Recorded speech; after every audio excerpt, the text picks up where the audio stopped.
Okay, hopefully this will work okay. For the sake of the recording, I'll repeat a little bit.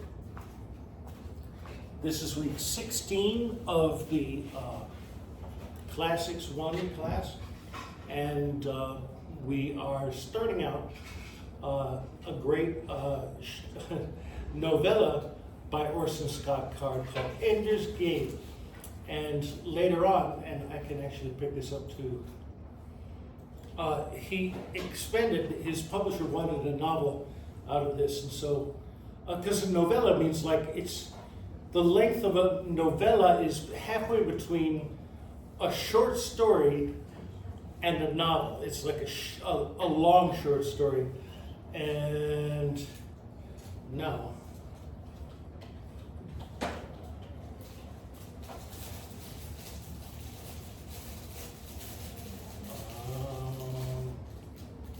oh, here it is. This is probably the right one.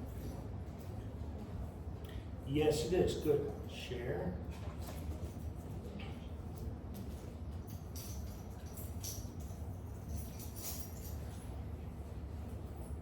Good. Okay.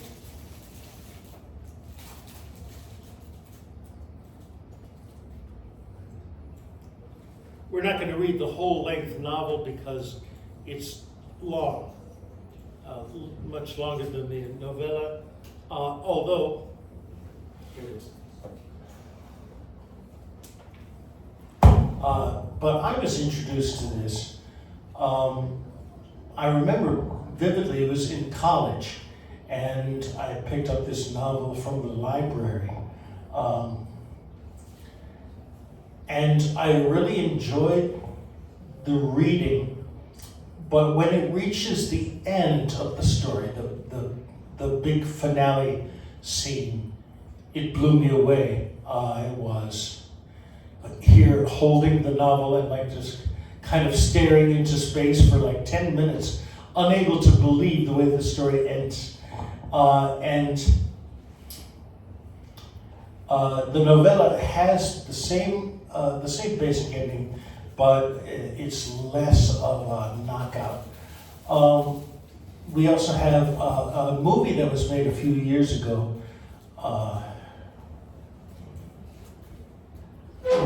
I remember the actor's name, but I can't think of it right now. But in addition to the actor who plays Ender, the main character, also Colonel Graff is played in the movie by Harrison Ford, which is always nice to see him. And Ben Kingsley plays Major Rackham. He's fantastic too. Always enjoys those performances. Anyhow, we're working on the novella, which is much shorter. There it is right here, okay. I want to see if I can quickly find this.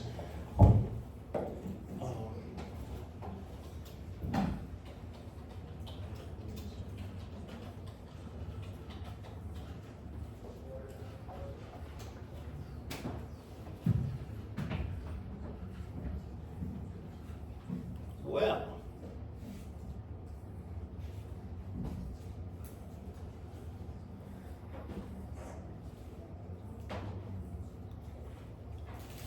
I don't feel like doing that, so I'll pick up the YouTube version, I guess.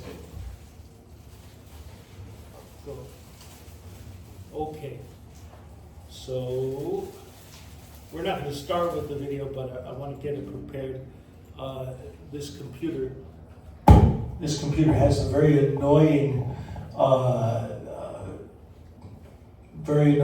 feature of always dropping the volume down to 76%. Oh, this is a wonderful one.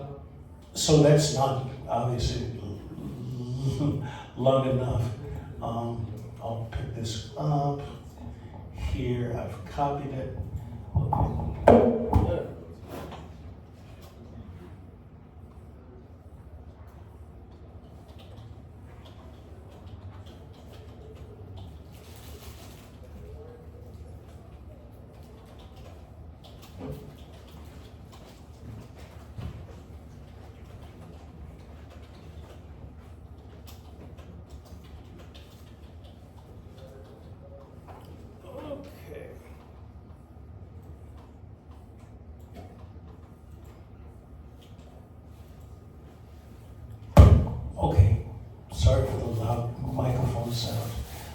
going to publish this so it's available for everybody right away. So this is a movie. No, this is a story which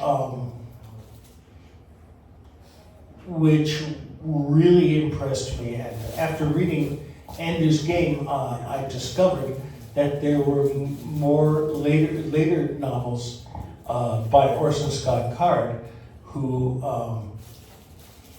actually wrote some of his novels right in my home neighborhood.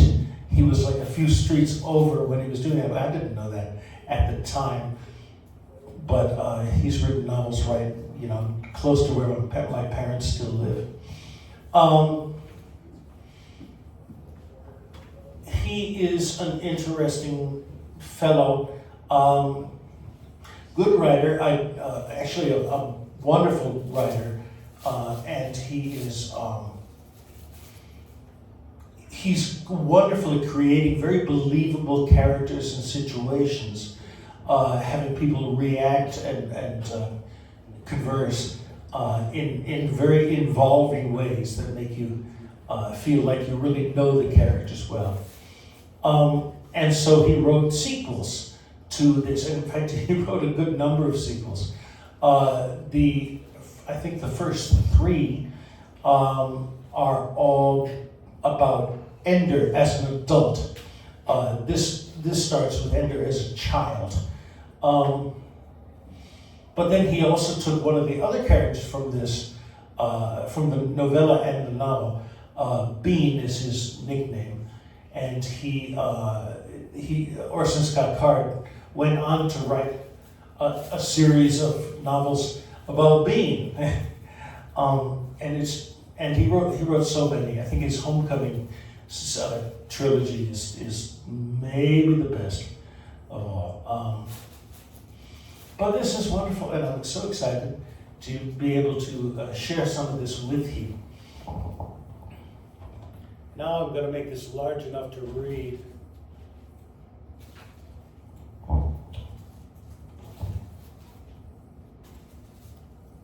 Yeah, good. After I drink a little bit of tea. Oh, if you've got the homework from last time, please bring it over and put it into the pile, which only has one piece so far.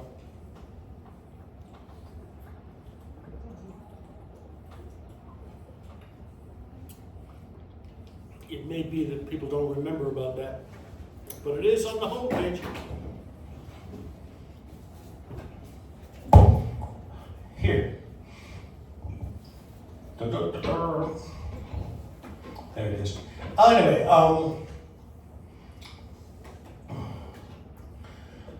originally this story was offered to publishers as a novella, and I believe that it was accepted by a magazine, actually, and they published part of the novella every month until it was finished, which is actually very close to what Charles Dickens used to do.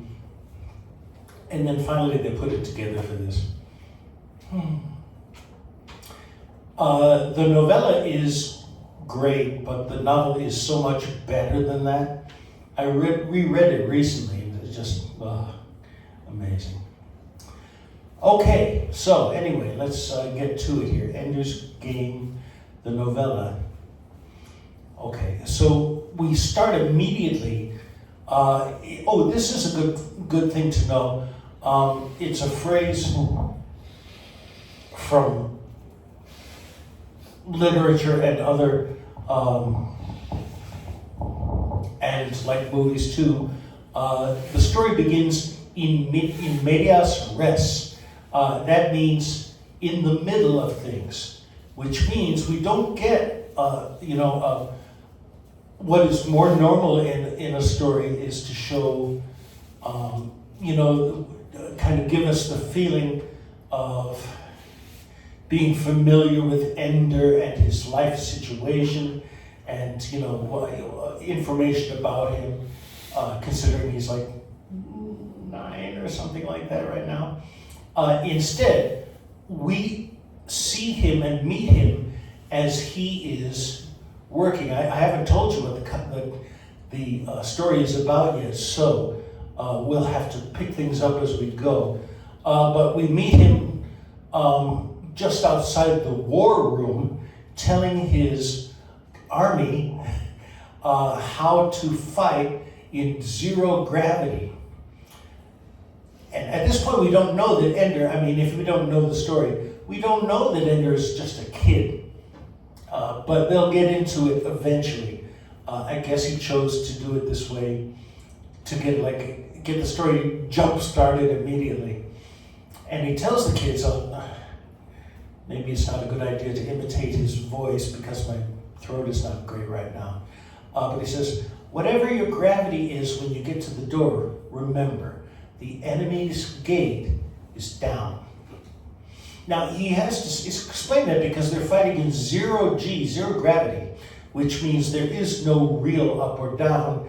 Everything can be, any surface could be the floor or the ceiling, just based on your own perspective. But Ender wants to tell people, imagine that we're in this place and across the room is the enemy's gate, where the enemy is going to come. That is the way down. We're up at the ceiling right now, and we're going to go down. Okay. He goes on. If you step through your own door like you're out on a stroll, you're a big target, and you deserve to get hit with more than a flasher. A flasher in this... maybe I should just go ahead. We'll find out about these things later. Okay. Ender Wiggins paused and looked over the group. Most were just watching him nervously, a few understanding, a few sullen and resisting. First day with his army, all fresh from the teacher squads, and Ender had forgotten how young new kids could be. This is the first mention that this group of people are children that he's talking to. He'd been in it for 3 years, and they've had just 6 months. Nobody under 9 years old in the whole bunch, but they were his. At 11, he's 11, okay, sorry. At 11, he was half a year early to be a commander. He'd had a tune of his own. Tune is short for platoon, as in a group of soldiers. He'd had a tune of his own, and he knew a few tricks. But there were 40 in this new army, green. And that means, if you haven't heard the phrase like this, green means that they are inexperienced. They don't know what to expect here. They're untrained and unaware of what's going to happen. Specifically, all marksmen with a flasher, all in top shape, or they wouldn't be here. But they were all just as likely as not to get wiped out first time into battle. Okay, now we get an idea that most of the kids are like 8, close to 9, and Ender's 11, so he's a little older. They're going to have some kind of fight, and he is working with these new soldiers in training, of course. And apparently the flasher is some kind of a weapon, but not a lethal weapon.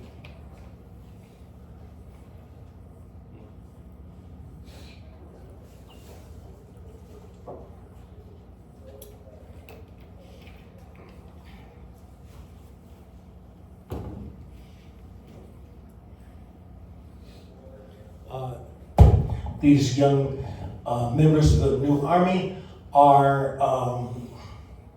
they're good at using the flasher, they're in good health, but because they're unfamiliar with actual fighting, they're likely to be wiped out. Okay, he goes on. Remember, they can't see you till you get through that door. But the second you're out, they'll be on you. So hit that door the way you want to be when they shoot at you. Legs up under you, going straight down. He pointed at a sullen kid who looked like he was only 7, the smallest of them all. This is Bean. Which way is down, Greeno? Toward the enemy door. The answer was quick. It was also surly, as if to say, yeah, now get on with the important stuff. Name, kid? Bean. You get that for size or for brains? Bean didn't answer. The rest laughed a little. Ender had chosen right. This kid was younger than the rest. Must have been advanced because he was sharp. The others didn't like him much, and they were happy to see him taken down a little, like Ender's first commander had taken him down. Okay, so you get a little bit of background. Ender's treating Bean in the similar way to how his old commander kind of insulted him. Well, Bean, you're right onto things. Now I tell you this, nobody's going to get through that door without a good chance of getting hit. A lot of you are going to be turned into cement somewhere. Make sure it's your legs, right? If only your legs get hit, then only your legs get frozen. And in nullo, meaning zero gravity, that's no sweat. Ender turned to one of the dazed ones. What are legs for? Blank stare, confusion, stammer. Forget it. I guess I'll have to talk to Bean here. Legs are for pushing off walls. Still bored. Thanks, Bean. Get that, everybody? They all got it, but they didn't like getting it from Bean. Right, you can't see with your legs. You can't shoot with legs. And most of the time they just get in the way. If they get frozen sticking straight out, you've turned yourself into a blimp. There's no way to hide. So how do legs go? A few answered this time to prove Bean wasn't the only one who knew anything. Under you, tucked up under. Right, a shield. You're kneeling on a shield, and the shield is your own legs. Because you can't be frozen twice on your legs, so it'll just stay that way and it'll protect you. And there's a trick to the suits. Even when your legs are flashed, you can still kick off. I've never seen anybody do it but me, but you're all going to learn it. Ender Wiggins turned on his flasher. It glowed faintly green in his hand. Then he let himself rise in the weightless workout room, pulled his legs under him as though he were kneeling, and flashed both of them. Immediately his suit stiffened at the knees and ankles so that he couldn't bend at all. Okay, I'm frozen, see? He was floating a meter above them. They all looked up at him, puzzled. He leaned back and caught one of the handholds on the wall behind him and pulled himself flush against the wall. Okay, I'm stuck on a wall. If I had legs, I'd use legs and string myself out like a string bean, right? Little reference to bean. They laughed. But I don't have legs, and that's better. You got it?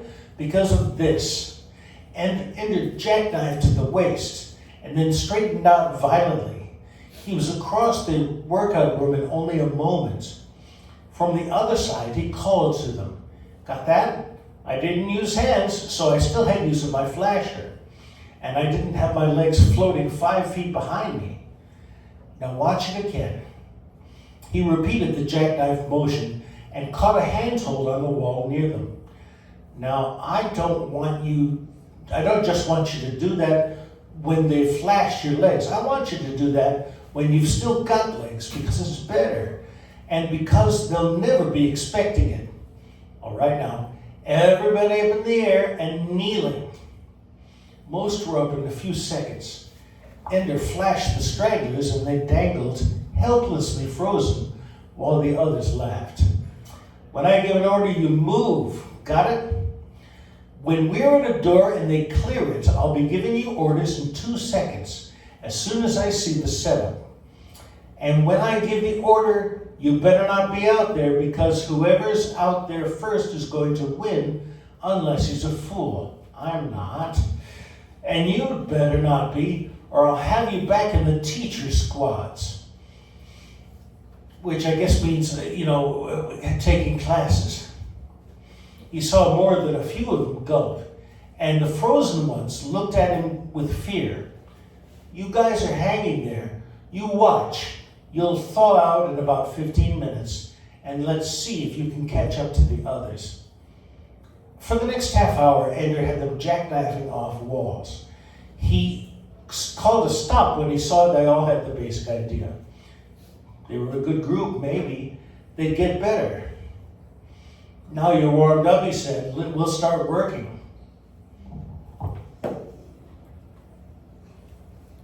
Thirsty today.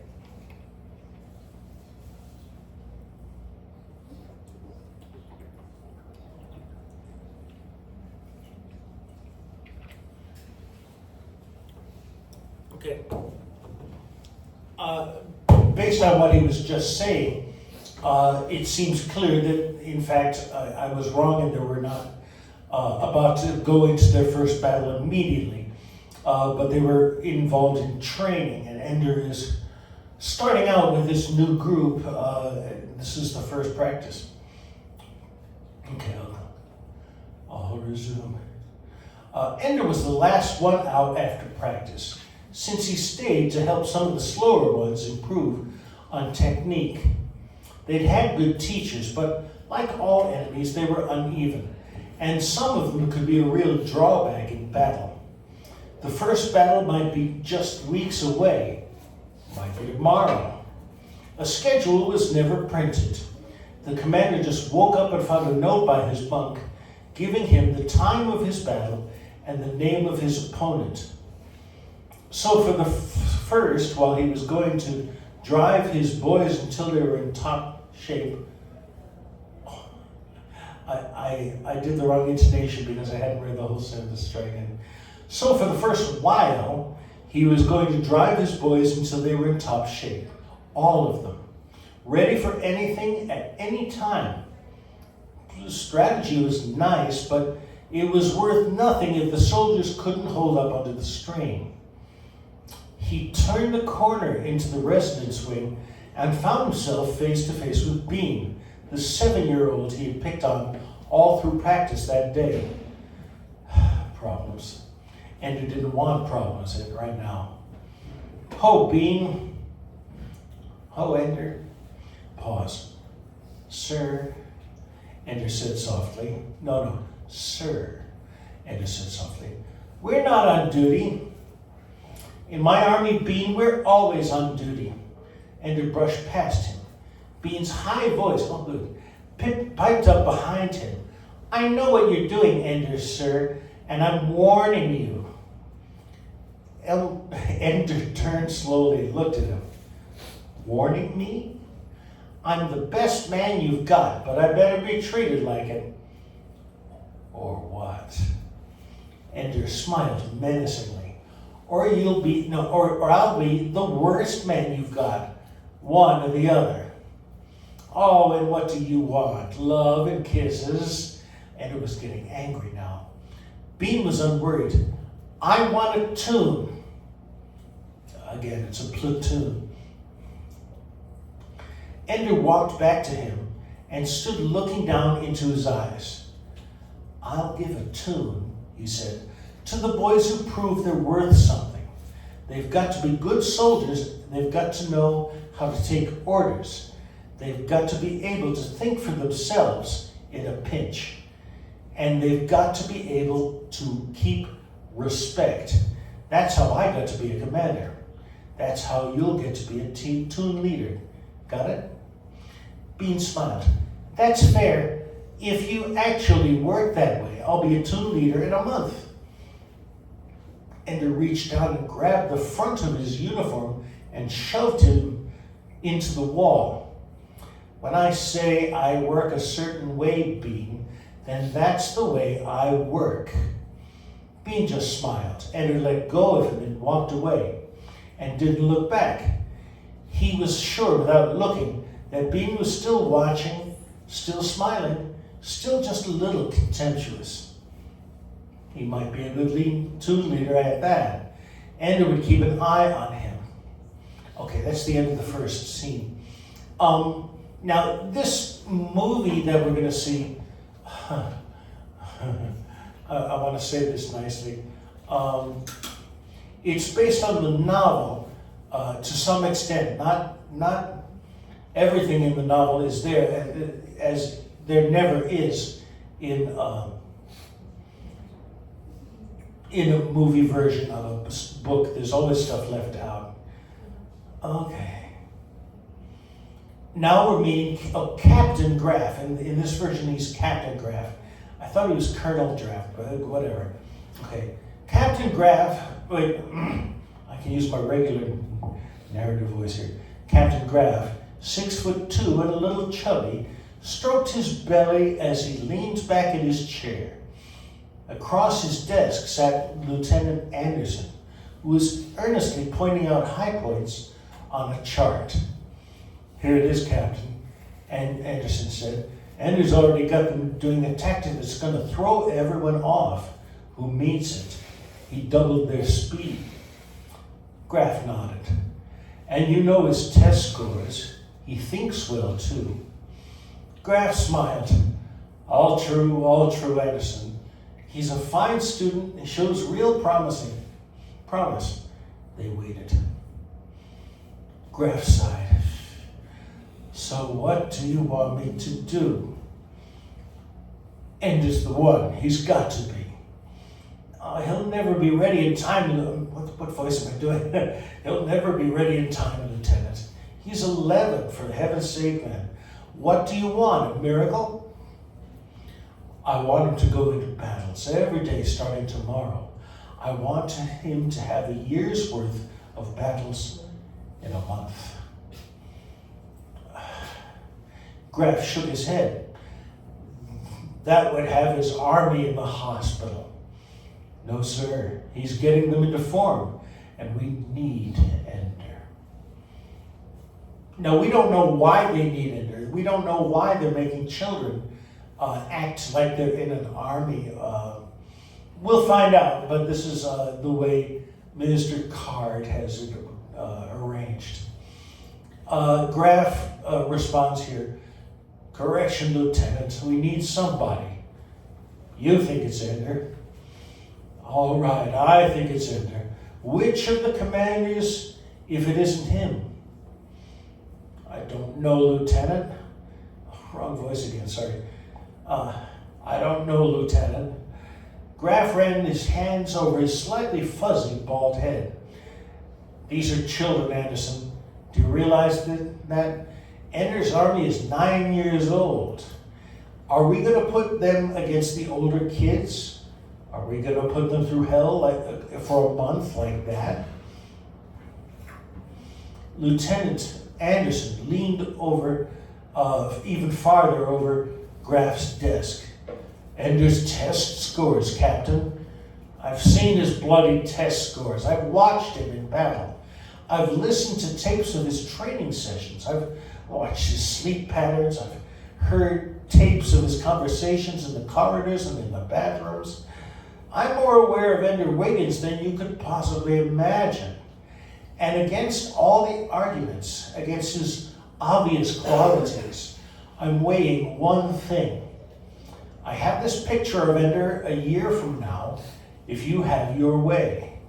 I see him as completely useless, worn down, a failure, because he was pushed farther than he or any other living person could go.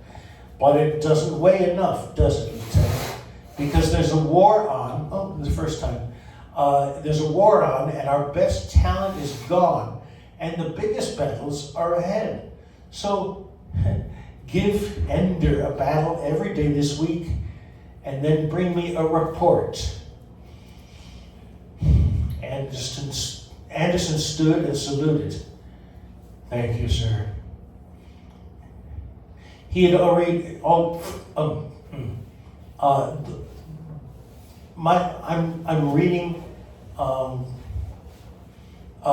Anderson's voice a little different than I normally would, because I know in the movie it's a woman instead of a man.